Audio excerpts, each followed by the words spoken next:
విషయం వీక్గా ఉన్నప్పుడే పబ్లిసిటీ పీక్స్లో ఉంటుంది. ఇప్పుడు ఆంధ్రప్రదేశ్లో అదే పరిస్థితి. వైఎస్ జగన్మోహన్ రెడ్డి గ్రాఫ్ పెరిగిందని చెప్పి గ్రౌండ్ రియాలిటీని బట్టి కొంతమంది విశ్లేషకులు చెప్తా ఉంటే, లేదు జగన్మోహన్ రెడ్డి తన విధానాలు మార్చుకోలేదు, ఆ పార్టీ నాయకులు మారలేదు, కాబట్టి పబ్లిక్ మా వైపే ఉన్నారు. జగన్మోహన్ రెడ్డి గతంలో కంటే అంటే ఇప్పుడు 2024లో ఈ కూటమికి వచ్చినటువంటి ఓటు బ్యాంకు, జగన్మోహన్ రెడ్డి గారికి వచ్చినటువంటి ఓటు బ్యాంక్ రెండింటి కంపేర్ చేస్తూ అప్పటికన్నా ఈ కూటమికి 8% అదనంగా వచ్చిందంట. అంటే వైఎస్ జగన్మోహన్ రెడ్డి గారికి వైసీపీ పార్టీకి 40% వస్తే వీళ్ళకి 60%, అంటే అందరు కలిసి పోటీ చేశారు కాబట్టి దానికన్నా అదనంగా 8%, అంటే 68% వచ్చిందంటే ఈ 2 సంవత్సరాల కాలంలో వీరి అద్భుతమైనటువంటి పాలనను చూసిన తర్వాత ప్రజలు వీరి వైపు మొగ్గు చూపుతున్నారంట. ఇంక 20-30 సంవత్సరాలు వీరినే ఎన్నుకోవాలని చెప్పి ఆల్రెడీ డిసైడ్ అయిపోయారంట. అంటే ఎన్నికలు జరగడం అఫీషియల్, అంతే, రిజల్ట్ అనేది ముందే ఫిక్స్ అయిపోయినారని చెప్తా ఉన్నారు. వీళ్ళు ఇట్లా మాట్లాడతారు కాబట్టి కొంతమంది సైటర్లు వేస్తారు, ఈవీఎంలు ఉన్నాయి కాబట్టి మీరు ఆ రకంగానే మాట్లాడతారు అని చెప్తారు. ఎందుకంటే గ్రౌండ్లో వేరే ఉంది, వీళ్ళు మాట్లాడేది వేరే. అంటే ఇక్కడ విషయం ఏంటంటే క్యాడర్కి తెలుసు అసలు విషయం ఏమిటన్నది. ఈవీఎంలు అయినా ఇంకోటైనా అన్ని బద్దలు కొట్టేటువంటి పరిస్థితి 2029లో ఉంటుంది. క్యాడరే డిసైడ్ అయింది. ముఖ్యంగా టీడీపీ పార్టీకి సంబంధించినటువంటి ఎమ్మెల్యేల యొక్క పనితీరు పైన చాలా అసంతృప్తిగా ఉన్నారు వాళ్ళు. సో వాళ్ళని డిసప్పాయింట్ చేయకుండా ఉండేందుకు వీళ్ళు ఏదో కార్యక్రమాలు నిర్వహిస్తున్నప్పుడు అంతర్గతంగా ఇంటర్నల్గా అంటే of the record Chandrababu Naidu గారు చెప్పారంట. వారికి సంబంధించినటువంటి సొంత మీడియాను చెప్తున్నటువంటి మాటలు ఇవి. 8% మనకు ఓటు బ్యాంకు పెరిగిందంటే వాళ్ళే ఆశ్చర్యపోయారంటే ఏ రకంగా ఓటు బ్యాంకు పెరుగుతుంది మనకి అని చెప్పి. నిజమే కదా. అంటే ఇక్కడ ఆంధ్రప్రదేశ్ అప్పులు గతంలో కంటే ఎక్కువ పెంచారు కాబట్టి 8% ఓటు బ్యాంకు పెరిగిందా? జిఎస్టీ తగ్గింది కాబట్టి 1% పెరిగిందా? ఉద్యోగులకు సంబంధించినటువంటి ఏవైతే హక్కులు ఉన్నాయో, వారి డిమాండ్స్ ఉన్నాయో అవి నెరవేర్చినందుకు పెరిగిందా? డిఎస్సిలో అక్రమాలు చోటు చేసుకున్నందుకు ఓటు బ్యాంకు పెరిగిందా? వీళ్ళు సూపర్ 6 ఫెయిల్ అయినందుకు 8% ఓటు బ్యాంకు పెరిగింది. ఏ రకంగా పెరిగింది? జగన్మోహన్ రెడ్డి మాత్రం అస్సలు ఇంత కూడా పెరగలేదంట, ఉన్నది కూడా తగ్గిందంట. అంటే వీళ్ళు చెప్పేది ఎట్లుందంటే ఇప్పటికిప్పుడు ఎన్నికలు జరిగితే 175కు 175 స్థానాలు అంతకు మించి కూడా ఎక్కువ గెలుస్తారనేది వీళ్ళ ఉద్దేశం. 68% ఓటు బ్యాంకుతో తిరుగులేని రికార్డులు ఉంటాయని చెప్పి వీళ్ళు చెప్తా ఉన్నారు. ఎట్లకెళ్ళొస్తుంది సార్? ఒకటి మాత్రం వాస్తవం చెప్పాలి ఇక్కడ. వీళ్ళు చెప్పినా చెప్పకపోయినా కూడా వైసీపీ మైనస్లు కూడా కొన్ని ఉన్నాయి.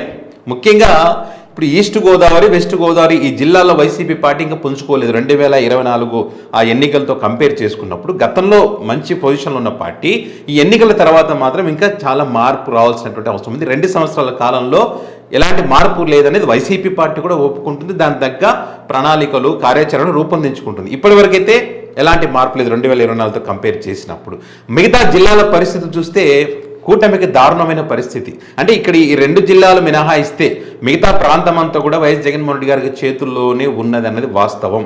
ఎందుకు ఈ మాట అంటున్నానంటే మీరు కొన్ని నియోజకవర్గాలు చూడండి. ఇప్పుడు నెల్లూరు, ప్రకాశం చూడండి. ఈ నెల్లూరు, ప్రకాశమే కాదు మిగతా ప్రాంతాల్లో కూడా ఇక్కడ ముఖ్యంగా ఏంటంటే కూటమి సమన్వయ లోపం చాలా స్పష్టంగా కనిపిస్తూ ఉంది. దీనికి తోడు వేరు జిల్లాల్లో మైనారిటీ ఓట్లు చాలా వరకు కూడా అంటే ఎంతో కొంత ఈ కూటమిని అభిమానించే ఓటర్లంతా కూడా వైసీపీ పార్టీ వైపు మొగ్గు చూపుతున్నారు. అంటే మొన్నటి ఎన్నికల్లో ఈ వీళ్ళ హామీలకు ఇంకోదానికో నమ్మి మోసపోయిన వారందరూ కూడా జగన్మోహన్ రెడ్డి మేలు అనే స్థాయికి వీళ్ళు వచ్చినారు. మైనారిటీల్లో కూడా ఇతర వర్గాలు కూడా ఇప్పుడు కాపు సామాజిక వర్గం, కమ్మ సామాజిక వర్గం వీళ్ళంతా మా వైపే అని వీళ్ళు ఏదైతే అనుకుంటున్నారో వాళ్ళలో కూడా మార్పు వచ్చినటువంటి పరిస్థితులు మనం గత కొన్ని రోజులుగా చూస్తూ వస్తున్నాం. దాన్ని కవర్ చేయడానికి వీళ్ళు అష్ట కష్టాలు పడతా ఉన్నారు. ఏం చేసినా కూడా వీళ్ళు ఇంత చెప్తున్నారు కదా, ఏం చేసినా కూడా 40 నియోజకవర్గాలలో వీళ్ళు ఓడిపోవడం ఖాయం, గెలిచే అవకాశమే లేదనేది ఎవరినైనా అడగండి, ఏ సర్వేనైనా చేయండి, చంద్రబాబు నాయుడు గారు కూడా తెలుసు.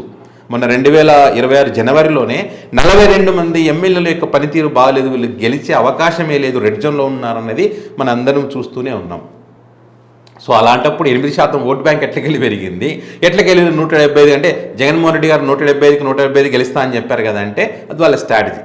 ఇప్పుడు అదే రకంగా వీళ్ళు కూడా చెప్తా ఉన్నారు. సో వీళ్ళు ఏమంటారు, వాళ్ళు అది చెప్పుకోవడమే మంచిది, వైసీపీకి కలిసి వస్తుంది, వాళ్ళు అదే భ్రమలో ఉండని. గతంలో కూడా చంద్రబాబు నాయుడు గారు అదే భ్రమలోనే ఉన్నారు, ఇప్పుడు కూడా అదే భ్రమలో ఉన్నారు, ఉంటే ఉండని వైసీపీకి అన్ని అస్త్రాలు ఇస్తున్నారనేది ఒక వర్గం చెప్తా ఉంది. వీళ్ళకంగా ఉంటారు కదా, జగన్మోహన్ రెడ్డి గారు 175 చెప్పి మోసపోయారు సార్, ఇప్పుడైనా మీరు మారండి అంటే బాబు గారు మారే రకమా, బాబు గారు ఒకరి మాట వినే రకం కాదు.